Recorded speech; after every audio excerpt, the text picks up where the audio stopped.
저는 지난 화요일부터 토요일까지 태국에 있는 치앙마이의 파얏대학교를 방문했습니다.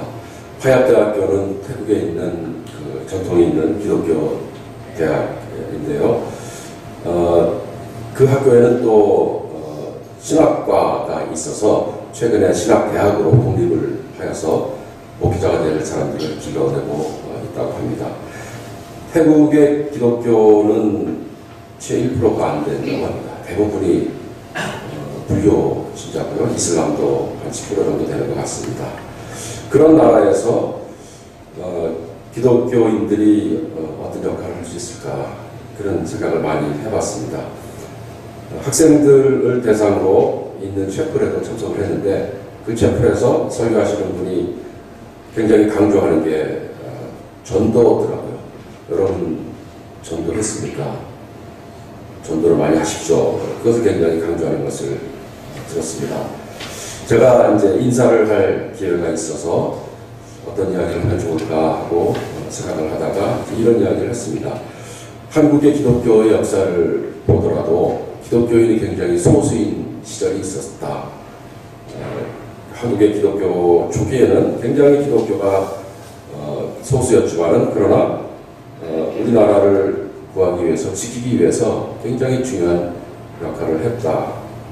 오늘날은 기독교가 우리나라의 가장 영향력 있는 종교가 되었지만은 그러나 많은 사람들이 오늘의 교회는 옛날에 그 소수였을 때의 기독교보다도 그 올바른 역할을 하지 못하는 게 아닌가 하는 그런 염려를 하고 있다. 이런 이야기를 하면서 소금이나 누룩이 양이 적지만은 그 많은 부분을 변화시키는 것처럼 태국에서도 소수의 기독교가 사회를 변혁시키는 역할을 할 수 있기를 바란다는 그런 이야기를 했습니다.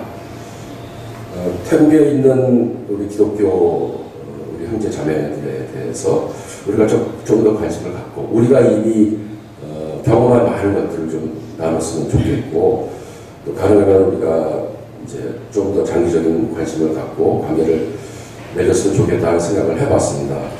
특히 그곳에 그 신학 교육을 받고 있는 사람들은 학비나 이런 게 좀 비싸기 때문에 대부분 그 대여금을 갖고 공부를 한다고 합니다. 그런데 졸업을 하고 교회에 가서 사역을 할 경우에 월급이 적기 때문에 대여금을 갚을 길이 없대요. 그래서 대부분이 일반 직장으로 가서 그 생활을 한다는 이야기를 들었습니다. 그래서 그러면은 교회에서 목회자 사례라든가 또 교회 운영하는데 드는 비용이 어느 정도 되냐고 물어봤더니 한 달에 한 4, 50만 원 정도면은 목사님 사례도 하고 또 교회도 운영을 한다고 그래요. 그런 것을 생각해 보면은 참 우리가 좀 더 관심을 갖고 태국에 있는 우리 기독교인들 형제 자매들이 좀 더 전도를 열심히 할 수 있도록 도와주면 좋겠다는 생각이 들었습니다. 오늘 설교의 주제는 전도입니다. 전도에 대해서 우리 너무 많이 들어왔죠. 특히 교회 어렸을 때 다니는 분들은 뭐 전도상, 또 전도왕 이런 거 많이 얘기를 들었습니다. 전도를 굉장히 강조했습니다. 또 사형리라는 소책자를 접했던 분들도 많이 있을 것입니다. 네 가지의 영적인 원리를 설명하고 이제 예수님을 영접하는 기도를 하면 그것으로 전도가 되는 것으로 이렇게 교육을 받았습니다. 요즘에도 길가에 가거나 혹은 학교 캠퍼스에 보면은 전도하는 사람들이 굉장히 많이 있습니다. 그러나 많은 사람들이 이 전도하는 사람들에 대해서 좀 귀찮아하고 또 진지하게 받아들이지 않는 것 같습니다. 그리고 또 과연 길가에서 낯선 사람을 만나서 이런 소책자를 갖고 이야기를 함으로써 정말로 전도가 될지에 대해서도 우리가 많은 생각을 해볼 수 있습니다. 그런 면에서 볼 때 오늘 우리가 읽은 요한복음의 본문은 전도에 관한 굉장히 여러 가지 중요한 내용을 담고 있다고 생각이 됩니다. 35절에서 42절까지 나온 말씀을 보면은 세례 요한이 자기 제자 두 사람을 예수에게 소개하는 장면이 나오죠. 그리고 나서 그 두 제자는 예수님에게 직접 찾아가서 선생님 어디에 묵고 계십니까? 라고 물었을 때 예수님께서 와서 보아라 라고 말을 하셔서 예수님을 따라가서 예수님께서 묵고 계시는 곳에서 같이 하루를 묵었다라고 기록이 나옵니다. 그리고 그 두 제자 중에 한 사람 안드레는 자기 형 시몬을 찾아가서 시몬에게 내가 드디어 메시아를 만났다라고 소개를 해서 그 시몬이 또 예수님을 찾아가는 장면이 나오고 그 시몬은 예수님으로부터 베드로라는 그런 이름을 얻게 되었습니다. 이 베드로는 나중에 오순절 날에 설교할 때 3,000명이나 넘는 사람들이 개종을 하는 전도의 결실을 맺게 되었습니다. 세례 요한에서 시작된 이 전도의 선순환이 얼마나 그 좋은 결실을 맺었는지를 우리가 잘 알 수 있습니다. 전도는 뭐 우리가 세례 요한처럼 하면 굉장히 좋겠죠. 세례 요한이 자신이 갖고 있는 신앙을, 자신이 깨달은 것을 다른 사람들에게 전해주면서 나름대로 고민이 있었던 것으로 생각이 됩니다. 저는 세례 요한이 전도하는 그 과정을 통해서 오늘날 우리가 그동안은 깊게 생각하지 못했던 그 전도의 한 측면을 생각해 볼 수 있겠다고 여겨집니다. 세례 요한이 전도한 그 과정은 오늘 본문의 부분 29절에서 34절에 나오는데요. 특히 31절과 34절을 보면은 세례 요한이 이런 이야기를 하는 것을 보게 됩니다. 나도 이분을 알지 못했습니다. 이런 얘기를 해요. 세례 요한이요. 전도를 하면서 나도 예수라는 분이 어떤 분인지를 알지 못했습니다. 이렇게 얘기를 하면서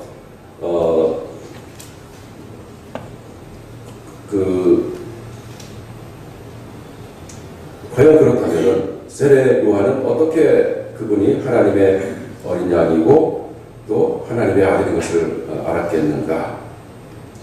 32절을 보니까 이런 구절이 나옵니다. 성령이 어떤 사람 위에 내려와서 머무는 것을 보면은 그가 바로 성령으로 세례를 주시는 분인 것을 알라라고 하나님으로부터 그 계시를 받았다라는 것입니다.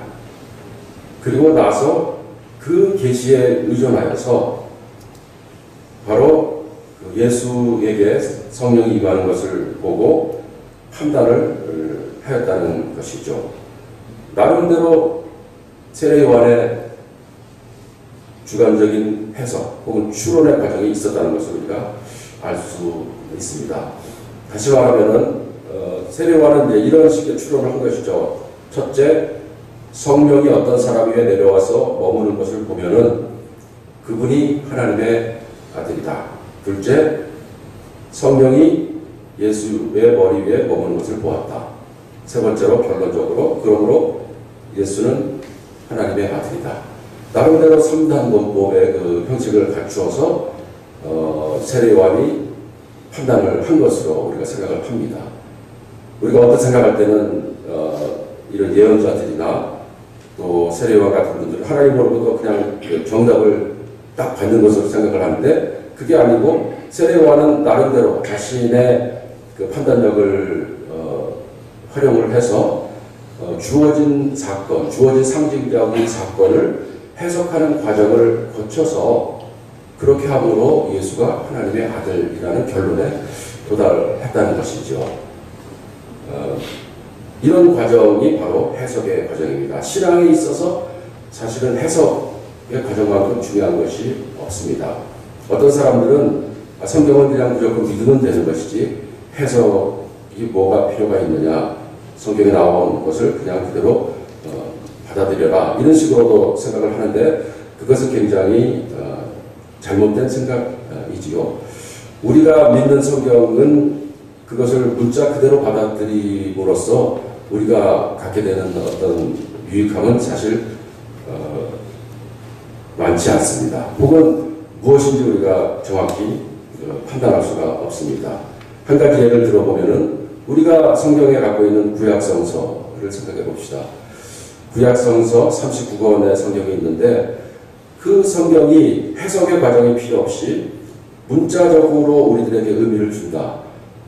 모든 사람들이 문자적으로 구약성서의 내용을 똑같이 받아들일 수 있다라는 생각을 해보면은 우리가 이해하지 못하는 부분이 많이 있습니다.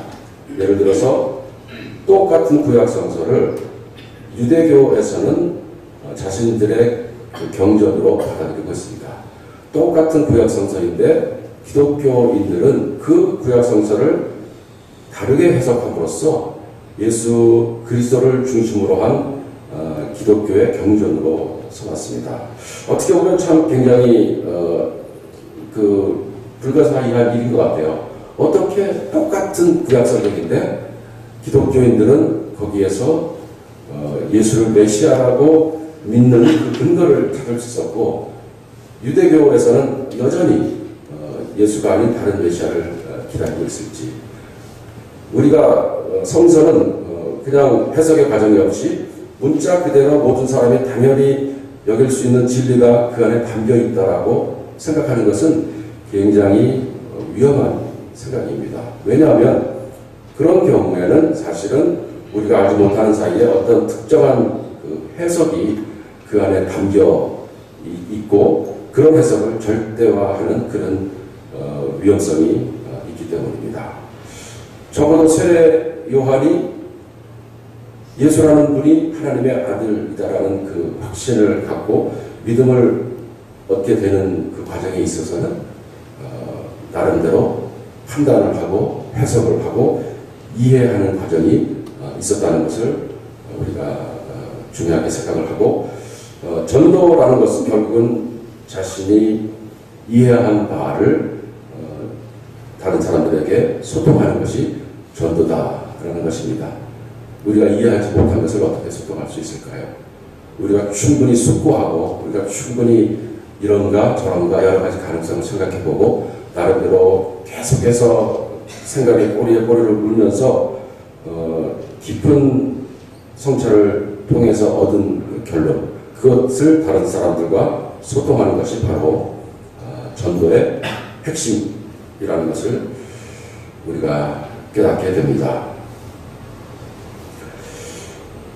만약에 해석이라는 과정이 없이 우리가 신앙을 갖게 되고 믿음을 갖게 된다면 우리 인간은 굉장히 수동적인 그런 역할만 하는 것이 될 것입니다. 그러나 해석이 우리의 신앙에 있어서 중요한 한 계기가 된다면 우리에게도 엄청난 그 숙제가 주어지는 것이죠.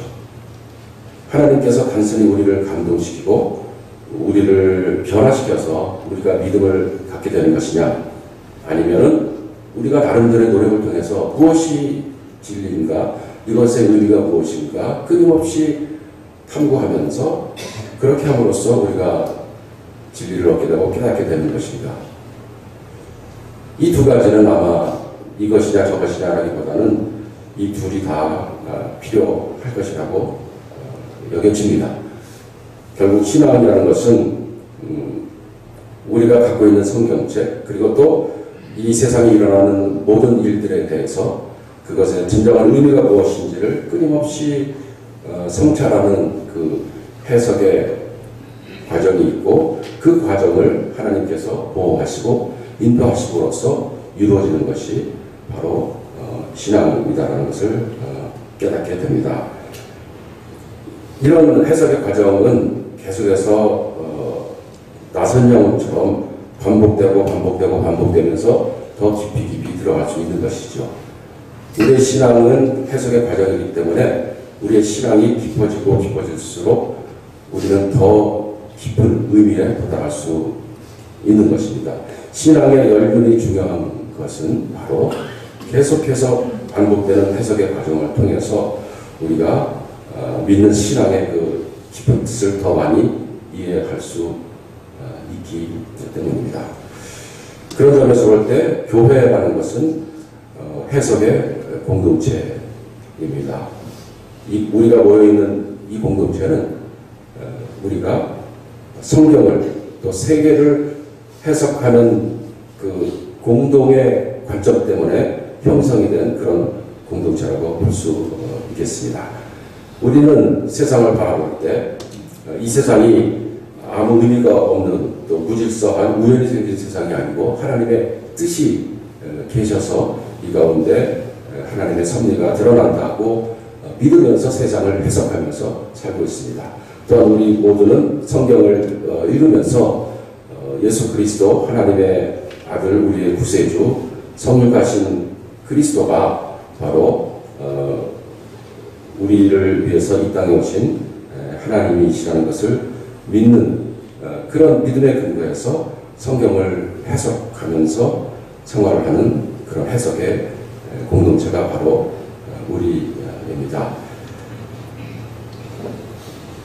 성경을 문자 그대로 또 단순하게 그냥 기계적으로 받아들이는 것이 아니고 성서의 뜻이 무엇인지 계속 참고하면서 성경 이것저것을 비교해 가면서 또 신앙 서적도 읽고 또 우리들의 신앙의 선배들의 고백을 참고하면서 이 신앙이 무슨 뜻인지 알기 위해서 계속 노력하는 것은 우리 신앙에 있어서 가장 중요한 부분입니다. 우리가 그런 부분에서 탐구하고 생각하는 데에서 게을러진다면 우리들의 신앙은 깊어질 수 없고 발전할 수 없고 또 우리가 믿는 것에 대해서 세상 사람들과 소통하는 데서 한계가 있을 수밖에 없는 것입니다. 그런 점에서 볼 때 우리 삼회교회 삼회도서가 생기고 또 우리가 매달 책을 한 권씩 정해놓고 책을 읽으면서 같이 토론도 하고 이런 일들은 굉장히 이제 중요한 일이라고 생각이 되고 우리 모두가 가능하면은 그 2층에 있는 삼회도서를 좀 전부 다 읽기는 아마 힘들겠죠. 그러나 많이 읽으면서 우리가 믿는 신앙의 그 의미를 더 폭넓게 깊게 이해하는 그런 경험들을 해보기를 바랍니다. 세상 사람들에게 전도하는데 큰 장애가 되는 것은 그냥 세상 사람들에게 일방적으로 우리가 믿는 것을 이야기하는 것입니다. 대화를 막아버리고 소통을 하지 않고 우리가 교리적으로 알고 있는 단순한 그 몇 가지 구절들을 세상 사람들에게 이해하는 것이죠. 예수를 믿으면 천당 간다거나 또 모든 사람은 죄인이기 때문에 예수를 믿어서 구원을 받을 수 있다. 이런 굉장히 그 단순한 문장들을 갖고 세상 사람들과 소통할 때 세상 사람들은 이해를 할 수가 없게 되겠죠.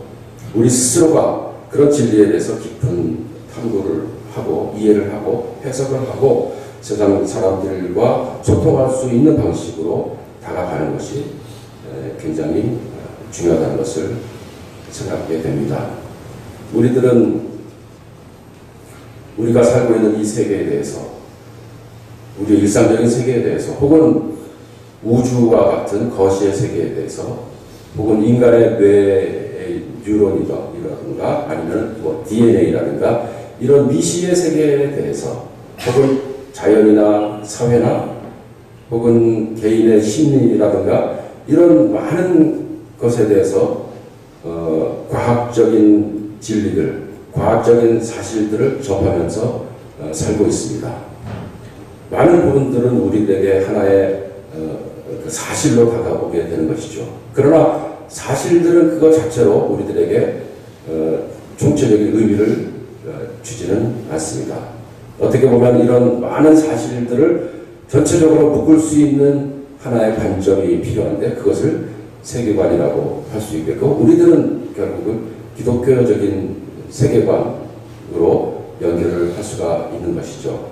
기독교인이라는 우리들은 결국은 예수 그리스도를 중심으로 한 기독교적인 세계관을 갖고 성경을 이해하고 세계를 해석하는 존재라는 것을 깨닫게 됩니다. 세례 요한의 경우를 통해서 우리들은 전도를 하는데 나름대로의 고민, 나름대로 해석을 하기 위한 노력, 이런 것들이 굉장히 중요하다는 것을 생각하게 됩니다. 세례 요한은 많은 그 화가들이 세례 요한을 그린 그 그림이 있는데요. 그 중에 굉장히 대표적인 것이 세례 요한이 십자가에 달린 예수를 손가락으로 가르치는 그림이 있습니다. 세례 요한이 하고자 했던 모든 것의 결론은 바로 예수 그리스도를 가르치는 일이었습니다. 오늘 본문을 보면은 실제로 세례 요한이 한 일은 그것이었습니다. 보라, 세상 죄를 지고 가는 하나님의 어린 양이다. 이렇게 하면서 그 예수에게 그 손가락을 통해서 예수를 가리켰던 것을 볼 수가 있겠고, 자신은 어떤 이득이나 어떤 권리를 취하지 않고 자기의 제자들을 예수에게 전부 보낸다는 것을 우리가 알 수 있습니다. 예수의 제자들은 예수와 함께 머물면서 예수와 함께 삶으로써 새로운 삶이 무엇인지 깨닫게 되었고, 그리하여서 그들의 삶은 놀랍게 변화된 것입니다. 오늘 세례 요한의 시대와는 다른 시대를 사는 우리들이지만은 우리들에게도 같은 과제가 주어진다라고 생각이 됩니다. 우리 나름대로 열심히 예수가 어떤 분인지, 성경이 어떤 진리를 담고 있는지 열심히 해석을 하면서 우리가 깨달은 진리를 세상 사람들과 소통하는 것이 바로 전도의 핵심입니다. 그리고 예수님께서 하신 것처럼 와서 보아라, come and see 라는 이런 초청을 자신 있게 할 수 있는 것, 이것도 우리들에게 굉장히 중요한 과제가 되겠습니다. 오늘날은 예수님을 어디 밖에서 만날 수는 없으니까 우리가 오늘날 얘기할 때는 우리 교회에 와서 보라, come and see 라고 초청을 해야 되겠죠. 세상 사람들이 우리 교회에 와서 정말 예수를 만날 것인가? 우리 교회에 와서 우리 성도들이 사는 삶을 보고 그 가운데서 예수를 만날 수 있을 것인가?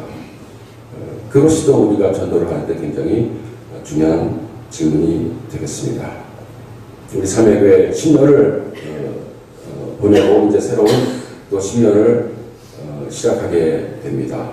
우리 모두 각자가 우리들의 신앙의 내용에 대해서 깊은 해석을 하고 깊은 이해를 하고, 그리고 우리 교회가 예수의 공동체가 되어서 세상 사람들이 와서 우리와 함께 살면서 우리와 함께 머물면서 예수를 만나는 그런 놀라운 일이 생기는 그런 우리 교회가 되기를 간절하게 바랍니다.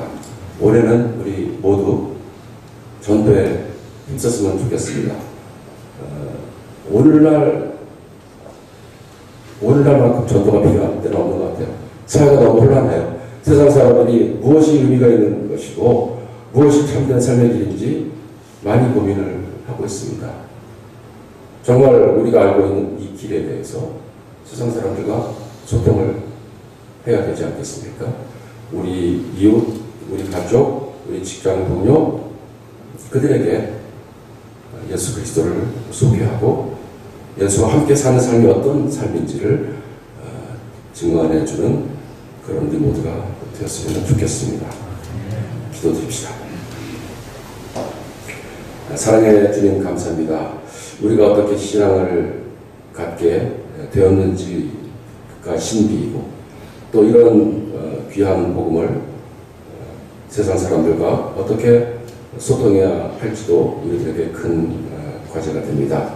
세례 요한이 나름대로 깊은 성찰을 통해서 예수가 그리스도라는 결론에 도달하고 그 그리스도를 전파함으로 제자들이 예수를 따라가게 되고 그로 인하여서 많은 사람들이 예수를 믿게 된 것처럼 우리도 오늘 우리가 살고 있는 이 세상에서 우리가 믿는 이 신앙에 대한 깊은 성찰을 통하여서 세상 사람들에게 이 참된 진리를 소통하고 그들을 예수와 같이 사는 삶의 길로 인도해 주는데 귀한 역할을 감당할 수 있도록 힘을 주시옵소서.